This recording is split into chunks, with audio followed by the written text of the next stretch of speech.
Hello friend, this is Alpana Singh and welcome to learn with Alpana. तो चलिए friends, देखिए आज हम आप सभी लोगों के लिए होम साइंस एमए 4 सेमेस्टर का जो पार्ट है ह्यूमन डेवलपमेंट यानी कि मानव विकास, इसके पेपर 1 को लेकर के आए हैं, जिसका नाम है पर्सन विथ डिसेबिलिटी, जिसे हिंदी में बोला जाता है व्यक्ति में विकलांगता। ठीक है, तो आज हम लोग देखिए अपने फर्स्ट पेपर के बारे में क्वेश्चंस डिस्कस करेंगे और जितने भी आज के हमारे क्वेश्चंस रहने वाले फ्रेंड्स, ये आपके मोस्ट इंपॉर्टेंट पेपर में आने वाले क्वेश्चन रहेंगे।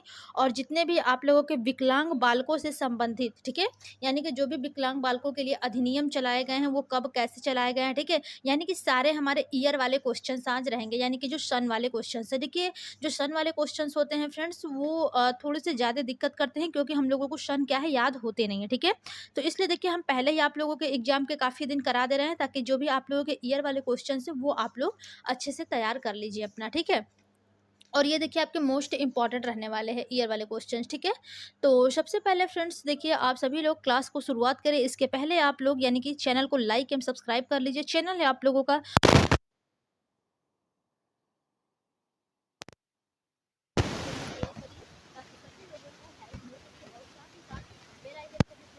ताकि हमारी आने वाली वीडियो का जो नोटिफिकेशन है वो सबसे पहले आपके पास पहुंच सके। ओके, तो चलिए सबसे पहले क्लास को हम लोग ज़्यादा बड़ा नहीं करेंगे आज की। ठीक है, हमारा लघु क्लास रहेगा, यानी कि छोटे में ही रहेगा।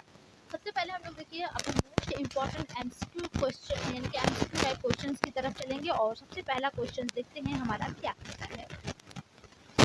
देखिए पहला क्वेश्चन है हमारा कि संयुक्त राष्ट्र संघ द्वारा, ठीक है, संयुक्त राष्ट्र संघ द्वारा विकलांगों के अधिकारों की घोषणा कब की गई थी, यानी कि जो विकलांग बच्चे हैं उनके अधिकार के लिए घोषणा कब की गई थी। ठीक है, संयुक्त राष्ट्र संघ द्वारा। पहला ऑप्शन है आपका 9 दिसंबर 1947 को, सेकेंड ऑप्शन है आपका 9 दिसंबर 1975 को, थर्ड ऑप्शन है आपका 10 दिसंबर 1974 को और फोर्थ ऑप्शन है आपका 1 जनवरी 2024 को। ठीक है, देखिए एक चीज़ और आप लोगों को बता दें, क्वेश्चंस के लास्ट में थोड़ा सा हम लोग यानी कि आप लोगों को कुछ थ्योरी बताएंगे, ठीक है, जो आप लोग के आर्टिकल से संबंधित है सॉरी विकलांग बालकों के अधिकार के लिए। ठीक है, तो इसके बारे में हम लोग बात करेंगे। सबसे पहले हमारा जो पहला क्वेश्चन है कि संयुक्त राष्ट्र संघ द्वारा जो विकलांगों के अधिकारों की घोषणा कब की गई थी फ्रेंड्स, तो इसका जो राइट ऑप्शन हो जाएगा ऑप्शन नंबर आपका सेकंड होगा। 9 दिसंबर 1975 को संयुक्त राष्ट्र संघ द्वारा विकलांगों के अधिकारों की घोषणा की गई थी। ठीक है, यानी कि लागू नहीं किया गया था, केवल घोषणा यानी कि योजना बनाई गई थी, एक घोषणा किया गया था। ठीक है, कि जो हमारे विकलांग बालक हैं यानी कि जो विकलांग बच्चे हैं उनके लिए भी कुछ अधिकार होने चाहिए। ठीक है, संयुक्त राष्ट्र संघ के द्वारा। ओके, चलिए अगले क्वेश्चन की ओर चलेंगे और अगला क्वेश्चन देखेंगे हमारा क्या कहता है। क्वेश्चन है आपका कि संयुक्त राष्ट्र संघ द्वारा कब अंतर्राष्ट्रीय विकलांग वर्ष मनाया गया, यानी कि संयुक्त राष्ट्र संघ द्वारा कब अंतर्राष्ट्रीय विकलांग वर्ष मनाया गया। ठीक है, पहला ऑप्शन है आपका सन 1975 में, सेकंड ऑप्शन है 1981 में, थर्ड ऑप्शन है सन 1974 में और लास्ट के फोर्थ ऑप्शन है आप लोगों का 1948 में। ठीक है, तो देखिए फ्रेंड, जो संयुक्त राष्ट्र संघ के द्वारा अंतर्राष्ट्रीय विकलांग वर्ष मनाया जाता है वो आप लोगों का 1981 में, यानी कि सन 1981 में मनाया गया था। ठीक है, क्या मनाया गया था, संयुक्त राष्ट्र संघ द्वारा अंतर्राष्ट्रीय विकलांग वर्ष। ठीक है, आप लोगों से पूछ सकता है कि अंतर्राष्ट्रीय विकलांग वर्ष कब मनाया गया संयुक्त राष्ट्र संघ के द्वारा, तो आपका सन 1981 में मनाया गया था। ठीक है, चलिए अगले क्वेश्चन की ओर चलेंगे और देखेंगे अगला क्वेश्चन हमारा क्या कहता है। कोई भी आप लोगों को कंफ्यूजन हो, ठीक है, वो आप लोग हमें कमेंट बॉक्स में कमेंट कर सकते हैं। क्वेश्चन है कि वर्ष 2011 की जनगणना के अनुसार, ठीक है, वर्ष 2011 की जनगणना के अनुसार भारत विकलांग व्यक्तियों की संख्या कितनी थी, यानी कि भारत में विकलांग व्यक्तियों की जो संख्या है वो कितनी थी। पहला ऑप्शन है आपका 2,68,00,000, सेकेंड ऑप्शन है आपका 3 करोड़, थर्ड ऑप्शन है आपका 68,03,000 और फोर्थ ऑप्शन है आपका 1 करोड़। ठीक है, तो देखिए जो क्वेश्चंस पूछा गया है कि जो वर्ष आपका 2011 में जो जनगणना हुआ था उसके अनुसार भारत में विकलांग व्यक्तियों की संख्या कितनी थी, तो देखिए जो विकलांग व्यक्तियों की संख्या थी फ्रेंड्स वो आपका 2,68,00,000 के बराबर यानी कि 68 लाख थी। ये आप लोगों के विकलांग बच्चे थे। आप सोच लीजिए कि आप लोगों का जितनी जनसंख्या है, ठीक है, उसके 2.2%, ठीक है, यानी कि मान लगभग आप लोग 2.25% मान के चलिए कि कुल जनसंख्या का 2.25% आपके भारत में विकलांग व्यक्तियों की संख्या थी, यानी कि परसेंट था। ठीक है, 2.25%। तो यहाँ पर देखिए जो करेक्ट ऑप्शन होगा फ्रेंड्स, ऑप्शन नंबर फर्स्ट ही आपका बिल्कुल करेक्ट हो जाएगा। 2,68,00,000 जो व्यक्ति थे वो आप लोगों के 2011 की जनगणना के अनुसार विकलांग व्यक्ति थे आपके भारत में, ठीक है। तो यहाँ पर क्या हो जाएगा, फर्स्ट ऑप्शन आपका बिल्कुल करेक्ट हो जाएगा। चलिए अगले क्वेश्चन की ओर चलेंगे और देखेंगे अगला क्वेश्चन हमारा क्या होता है। क्वेश्चन है कि भारत में निःशक्तता के क्षेत्र में कितने प्रमुख अधिनियम बने हैं, यानी कि आपके भारत में विकलांग जो बच्चे हैं जो निःशक्त हैं, ठीक है, यानी कि किसी भी तरह से बाधित हुए हैं, ठीक है, चाहे वो दृष्टि बाधित हो या फिर अपंग हो, ठीक है, या फिर विकलांग हो, अशक्त हो, कुछ भी आप कह सकते हैं। तो कितने आप लोगों के प्रमुख, ऐसे तो अधिनियम बहुत हैं, ठीक है, लेकिन जो मुख्य रूप से कितने अधिनियम है केवल वो बताना है। पहला ऑप्शन है आपका सेकंड, दूसरा ऑप्शन है आपका थर्ड, सॉरी हाँ ठीक है, पहला ऑप्शन आपका था 2 और सेकंड ऑप्शन है आपका 3, थर्ड ऑप्शन है आपका 4 और फोर्थ ऑप्शन है आपके 6, ठीक है। तो देखिए जो भारत में निःशक्तता के क्षेत्र में कितने प्रमुख अधिनियम बनाए गए हैं, तो आपके 3 अधिनियम मोस्ट इंपॉर्टेंट रूप से बनाए गए हैं, ठीक है। और तीनों अधिनियमों के से रिलेटेड हम लोगों के कई क्वेश्चंस बनेंगे, ठीक है, उस सारे क्वेश्चंस को हम लोग अभी क्लियर कर लेंगे, ठीक है। तो यहाँ पर आप लोग ये जानिए कि भारत में निःशक्तता के क्षेत्र में आप लोगों के प्रमुख रूप से 3 अधिनियम बनाए गए हैं, ठीक है। चलिए राइट ऑप्शन आपका सेकंड हो जाएगा। अगले क्वेश्चन की ओर चलेंगे और देखेंगे अगला क्वेश्चन हमारा क्या कहता है।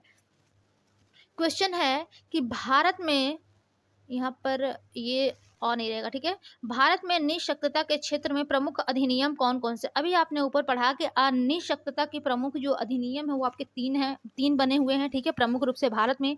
पहला ऑप्शन इसमें दिया गया है कि भारतीय पुनर्वास परिषद अधिनियम। सेकेंड ऑप्शन है आपका विकलांग जन अधिनियम। थर्ड ऑप्शन है आपका राष्ट्रीय न्याय अधिनियम और फोर्थ है उपरोक्त सभी। तो देखिए जो भारत में निःशक्तता के क्षेत्र में जो प्रमुख अधिनियम है फ्रेंड्स वो आपके 3 नियम है, ठीक है। पहला आपका भारतीय पुनर्वास परिषद अधिनियम है, सेकेंड आपका विकलांग जन अधिनियम है और थर्ड है आपका राष्ट्रीय न्याय अधिनियम। तो यहाँ पर जो राइट ऑप्शन बनेगा वो आपका उपरोक्त सभी हो जाएगा, यानी कि ये तीनों ही नियम आपके भारत में निःशक्तता के क्षेत्र में प्रमुख रूप से यानी कि ये तीनों ही नियम बनाए गए हैं, ठीक है। तो यहाँ पर फोर्थ ऑप्शन जो होगा वही आपका बिल्कुल करेक्ट हो जाएगा। चलिए अगले क्वेश्चन की ओर चलते हैं और देखेंगे अगला क्वेश्चन हमारा क्या कहता है।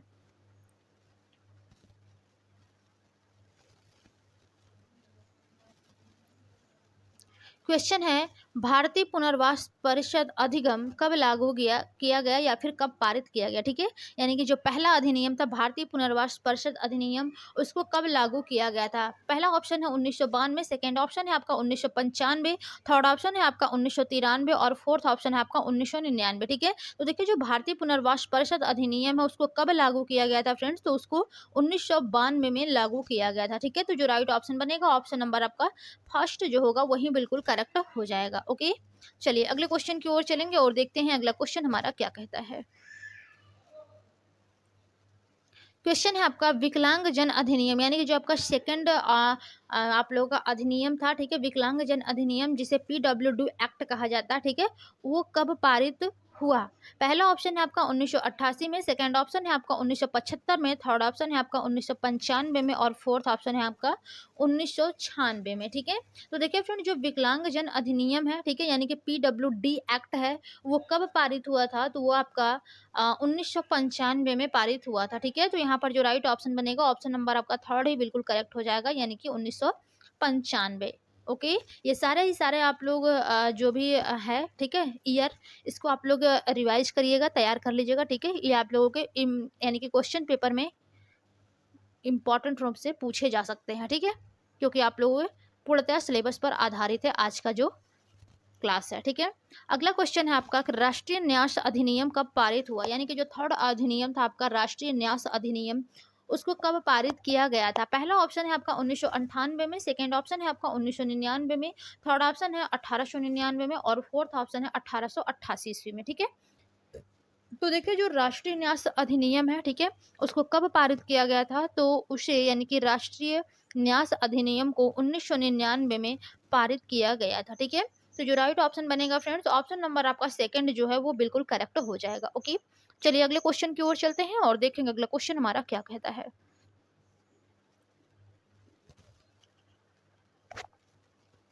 देखिए क्वेश्चन है आपका कि भारतीय पुनर्वास परिषद के गठन का निर्णय कब लिया गया। देखिए जो भारतीय पुनर्वास परिषद का यानी कि जो आपका भारतीय पुनर्वास परिषद अधिनियम था फ्रेंड्स उसको पारित किया गया था 1992 में, ठीक है। अब इस गठन का निर्णय कब लिया गया था कि जो आपका भारतीय पुनर्वास परिषद है, ठीक है, यानी कि इस अधिनियम के लिए निर्णय कब लिया गया था? पहला ऑप्शन है 1986 में, सेकंड ऑप्शन है आपका 1987 में, थर्ड ऑप्शन है आपका 1885 में और फोर्थ ऑप्शन है 1981 में, ठीक है। तो यहाँ पर जो राइट ऑप्शन बनेगा फ्रेंड्स, ऑप्शन नंबर आपका फर्स्ट बिल्कुल करेक्ट हो जाएगा, 1986 में। ध्यान दीजिएगा, देखिए निर्णय लेना और क्या होता है किसी भी चीज़ को पारित करना, ये अलग अलग चीज़ें होती हैं, ठीक है। जैसे कि आप लोगों ने एक योजना बनाई, ठीक है, जैसे कि मान लीजिए आप लोग का 18 से एग्जाम है, ठीक है, तो आप लोगों ने आज ये निर्णय लिया कि हम लोगों ने चारों पेपर डेली के डेली पढ़ेंगे, ठीक है। तो डेली के डेली पढ़ेंगे, तो ये आप लोगों का निर्णय जो होगा वो आज हो जाएगा, ठीक है, आज की डेट में, यानी कि 6 जुलाई को आप लोगों ने निर्णय लिया, ठीक है।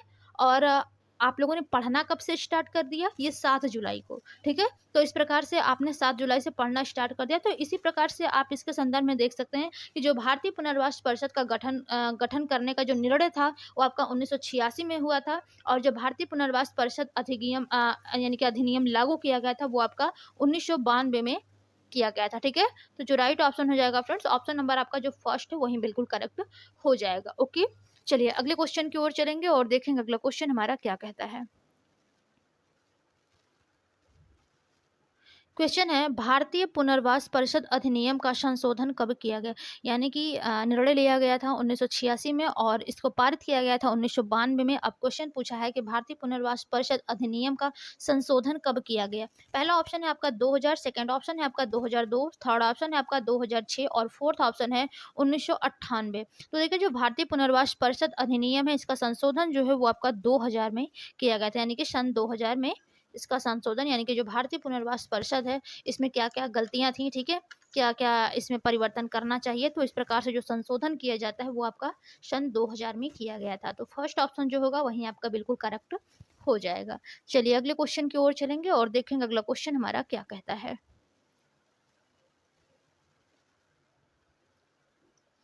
क्वेश्चन है आपका कि भारतीय पुनर्वास परिषद अधिनियम की कौन-कौन सी आवश्यकताएँ हैं, ठीक है?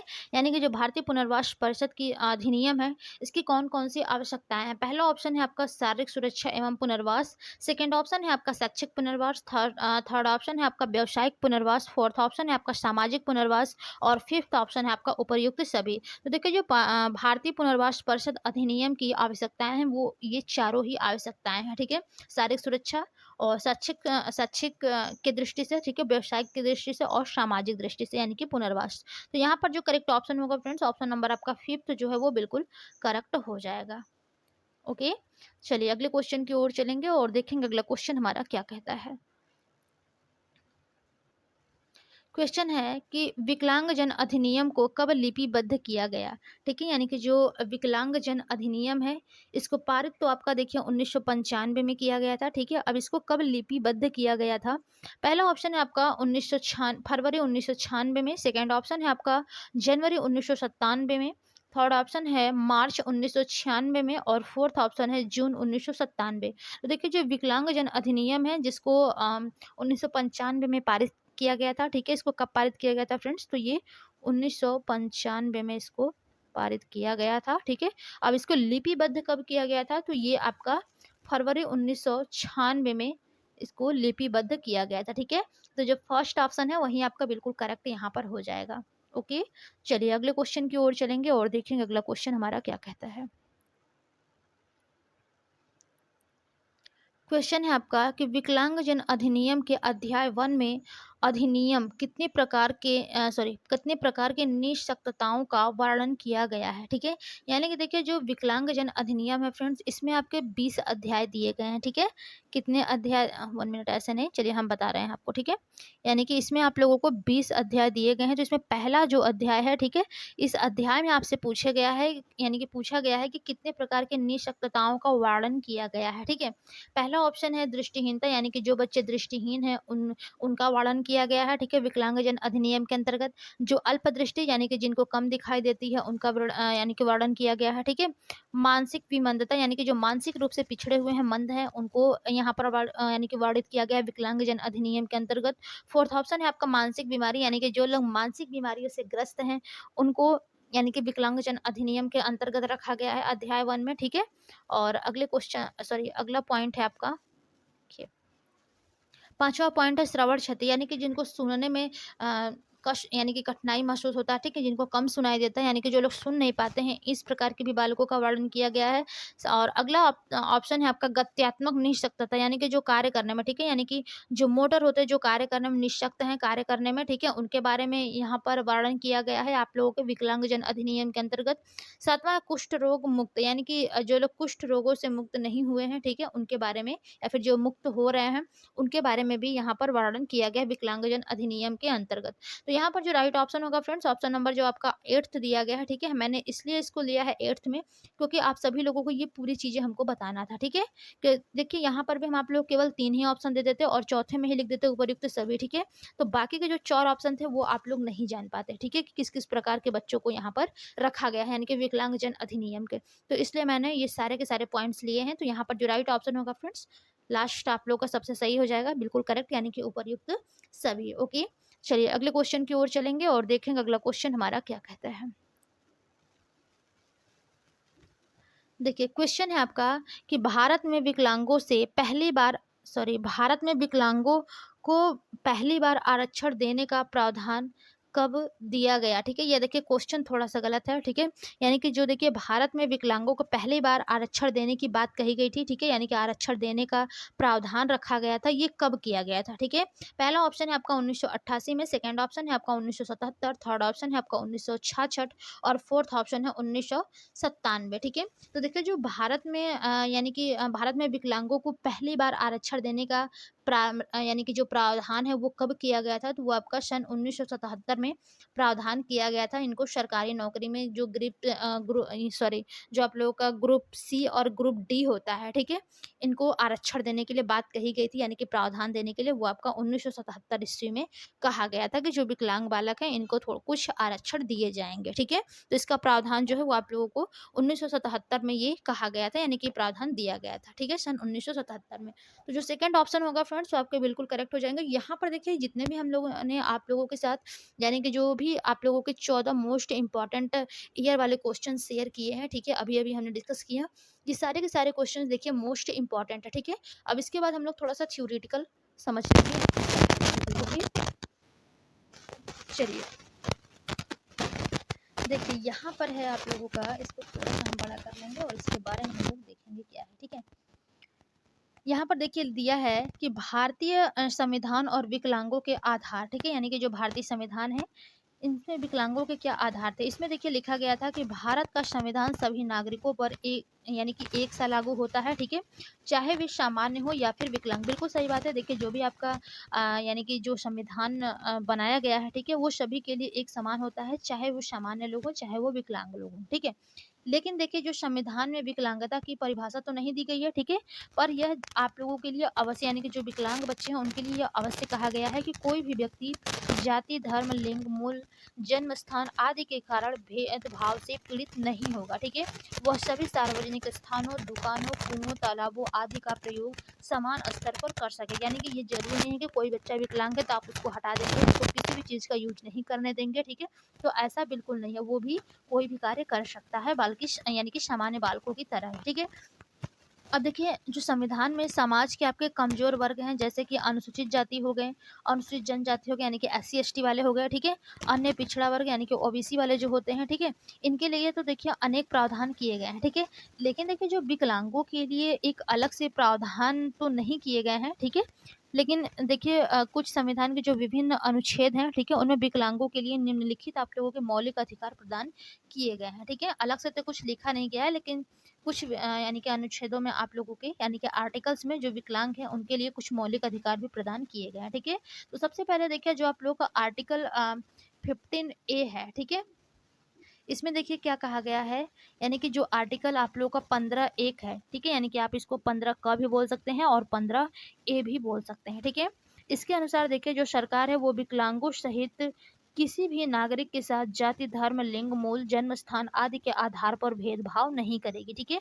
यानी कि आप विकलांग है, आप सुन नहीं रहे हैं, ठीक है, दृष्टिबाधित है, गूंगे हैं, कुछ भी है, आप लोगों के साथ कोई भी ठीक है, यानी कि जो सरकार है, चाहे कोई भी व्यक्ति हो, आप लोगों के साथ धर्म के आधार पर, लिंग के आधार पर, ठीक है, मूल के आधार पर, जन्म स्थान के आधार पर किसी भी तरीके से आप लोगों के साथ भेदभाव नहीं करेगी। ठीक है, ये आप लोगों का अनुच्छेद 15(1) में कहा गया है। ठीक है, 15(2) में आप लोग का देखिए, यानी कि आर्टिकल 15 के 2 यानी कि दूसरे भाग में कहा गया है कि इसके अनुसार किसी भी व्यक्ति, चाहे वह विकलांग क्यों न हो, ठीक है, किसी सार्वजनिक स्थल, दुकान, होटल, रेस्टोरेंट, ठीक है, मनोरंजन स्थल पर प्रवेश से नहीं रोका जा सकता।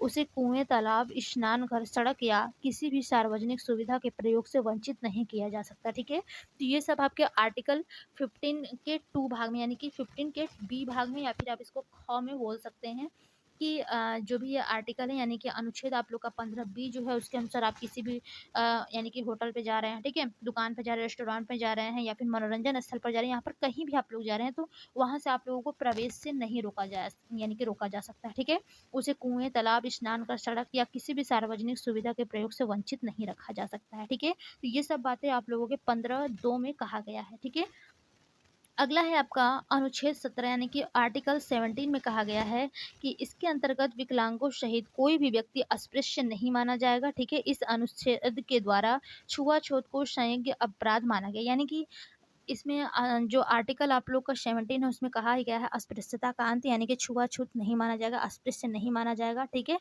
इसको अपराध माना गया है आर्टिकल 17 के अंतर्गत। ठीक है, आर्टिकल 19 के अंतर्गत देखिए क्या कहा गया है, यानी कि आर्टिकल 19 जो है उसके अनुसार सामान्य लोगों की तरह विकलांग को भी विचार अभिव्यक्त करने की स्वतंत्रता है, यानी कि सामान्य लोगों के साथ विकलांग बच्चों को भी अपने विचार अभिव्यक्त करने की स्वतंत्रता है। ये आप लोगों का आर्टिकल 19 में कहा गया है। देखिए, इससे रिलेटेड कुछ क्वेश्चंस भी बन सकते हैं। अगली क्लास में हम आप लोगों के लिए टेस्ट के रूप में कुछ क्वेश्चंस डिस्कस करेंगे। ठीक है, अभी थ्योरी बता दे रहे हैं, क्योंकि देखिए थ्योरी में आप लोग सारी चीज़ों को एकदम से समझ लेंगे, आप इसका स्क्रीनशॉट भी ले सकते हैं। ओके, चलिए आगे देखेंगे क्या है इसके बारे में थोड़ा सा और। देखिए, आर्टिकल 21 के अनुसार कहा गया है कि हर व्यक्ति को जीने का और स्वतंत्रता का अधिकार है। ठीक है, यानी कि आर्टिकल 21 में कहा गया है कि हर व्यक्ति को जीने का और स्वतंत्रता का अधिकार है, वो स्वतंत्र रूप से रह सकता है। ठीक है, वो जी सकता है। ठीक है, तो ये आपका आर्टिकल 21 में कहा गया है। आर्टिकल 23 में कहा गया है कि इसके अंतर्गत विकलांगों सहित किसी भी व्यक्ति को खरीदा या बेचा नहीं जा सकता। ठीक है, उसे बेगारी भी नहीं की जा सकती, यानी कि आर्टिकल 23 के अंतर्गत कहा गया है कि विकलांगों सहित किसी भी व्यक्ति को, चाहे वो सामान्य बच्चा हो या फिर वो विकलांग बच्चा हो, ठीक है, आप उसको न तो खरीद सकते हैं और ना ही उसे आप बेच सकते हैं। ठीक है, तो ये बात आर्टिकल 23 में कहा गया है। ठीक है, आर्टिकल 24 में देखिए क्या कहा गया है कि इसके तहत बालकों से काम लेना, चाहे वे स्वास्थ्य हो या फिर विकलांग हो, ठीक है, निषिद्ध है। 14 वर्ष से कम उम्र के बालक किसी फैक्ट्री, खान या फिर किसी खतरनाक काम में नहीं लगाया जा सकता। ठीक है, तो ये देखिए जो बात कही गई है आर्टिकल 24 में, यानी कि 24 में, कि किसी भी बालकों से काम लेना, चाहे वो स्वास्थ्य हो, ठीक है, स्वास्थ्य के लिए हो या फिर यानी कि जो बच्चा है, चाहे वो स्वस्थ हो या फिर वो विकलांग हो, आप उससे कोई भी कार्य नहीं ले सकते हैं जब तक कि बच्चा 14 वर्ष से कम उम्र का है। ठीक है, उसको किसी फैक्ट्री या फिर खान या फिर किसी खतरनाक काम में नहीं लगाया जा सकता है। तो ये बातें आर्टिकल 24 में कहा गया है। ठीक है, अगला पॉइंट है आपका आर्टिकल 25 यानी कि अनुच्छेद 25 के अंतर्गत कहा गया है कि हर व्यक्ति, चाहे वो विकलांग क्यों न हो, धार्मिक स्वतंत्रता का अधिकार है। ठीक है, धार्मिक स्वतंत्रता यानी कि जो धार्मिक रूप से उसको स्वतंत्र रहने का अधिकार मिला है। इसके अंतर्गत देखिए जो आपके विकलांग हैं, ठीक है, यानी कि विकलांग व्यक्ति जो है वो किसी भी धर्म में आस्था व्यक्त कर सकते हैं, वे अपने धर्म का प्रचार प्रसार और धार्मिक गतिविधियों में योगदान भी कर सकते हैं। यानी कि कोई भी व्यक्ति है या फिर वो विकलांग ही व्यक्ति क्यों ना हो, वो किसी भी धर्म में आस्था अपना व्यक्त कर सकता है। ठीक है, वह अपने धर्म का प्रचार प्रसार भी, धार्मिक गतिविधियों में योगदान भी कर सकता है, यानी कि प्रचार प्रसार भी कर सकता है और धार्मिक गतिविधियों जो भी कार्यक्रम है वो उसमें योगदान भी अपना दे सकते हैं। ठीक है, तो ये आपका आर्टिकल 25 में कहा गया है। आगे आप लोग पढ़ेंगे आर्टिकल 27। ठीक है, यानी कि अनुच्छेद 27 में देखिए क्या कहा गया है। आर्टिकल 27 के अनुसार देखिए, किसी विकलांग व्यक्ति को किसी धर्म के प्रचार प्रसार या दूसरे धार्मिक समूह के खर्चे की पूर्ति के लिए या किसी प्रकार का धन देने के लिए बाध्य नहीं किया जा सकता है। यानी कि आप लोग का अनुच्छेद 27 में कहा गया है कि जो विकलांग व्यक्ति है, इसको किसी भी धर्म के प्रचार प्रसार या फिर दूसरे धार्मिक समूह के खर्चे की पूर्ति के लिए या फिर किसी प्रकार का धन देने के लिए उसको बाध्य नहीं किया जा सकता है। ठीक है, उसका मन होगा तो वो देगा, नहीं मन होगा नहीं देगा, लेकिन आप उसको बाध्य या फिर निश्चित नहीं कर सकते हैं कि नहीं तुम्हें धन देना ही है। ठीक है, तो ये इस प्रकार की जो भी बातें कही गई हूँ वो आपका आर्टिकल 27 में कहा गया है।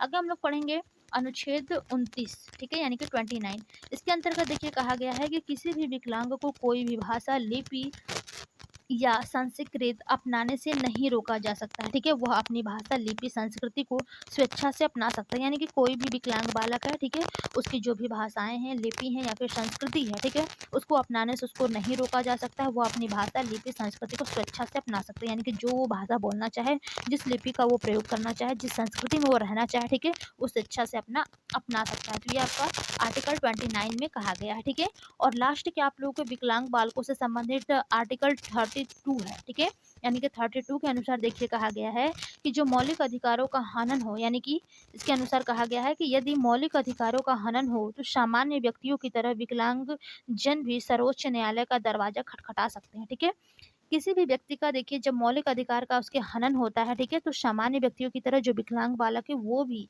ठीक है, सर्वोच्च न्यायालय तक जा सकते हैं, यानी कि सर्वोच्च न्यायालय का दरवाजा जो है वो खटखटा सकते हैं। ठीक है, तो इस प्रकार की जो बातें हैं फ्रेंड्स, ये आपका आर्टिकल 32 में कहा गया है।